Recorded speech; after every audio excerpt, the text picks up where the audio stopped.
റബ്ബുൽ തമ്പുരാനെ, ഇഹലോകത്ത് വെച്ച് സ്ത്രീകളെ കാണുമ്പോൾ അവരെ കെട്ടിപ്പിടിക്കണമെന്നും ചുംബിക്കണമെന്നും തോന്നിയിട്ടും അത് ചെയ്യാതിരിക്കുന്ന, വ്യഭിചരിക്കണമെന്ന് ആഗ്രഹിച്ചിട്ടും അത് ചെയ്യാതിരിക്കുന്ന, തൊപ്പിയും തലപ്പാവും നീളം കുപ്പായവും ഇട്ട ഉസ്താദുമാരെ നീ കാണുന്നില്ലേ?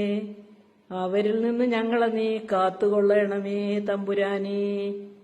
അവരാഗ്രഹിക്കുന്നത് പരലോകത്ത് വ്യഭിചരിച്ച് നടക്കാമെന്ന്. ഒരുപക്ഷെ വേണമെങ്കിൽ ബലാത്സംഗം ചെയ്യാൻ പോലും പരലോകത്ത് സൗകര്യം കിട്ടുമെന്ന് പ്രതീക്ഷിച്ച് ഇവിടെ ഇതൊക്കെ ചെയ്യാതെ നടക്കുന്ന ഇവരെ നീ കാത്തോളണേ.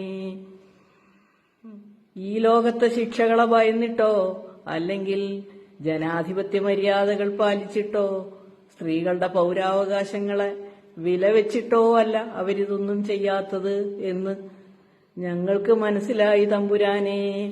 അവർക്ക് പരലോകത്ത് വെച്ച് ഈ സൗകര്യങ്ങളൊക്കെ ഒരുക്കി കൊടുക്കാൻ കരുണയുണ്ടാവണേ യാ റബ്ബുൽ ആലമീനായ തമ്പുരാനെ. ആമീൻ.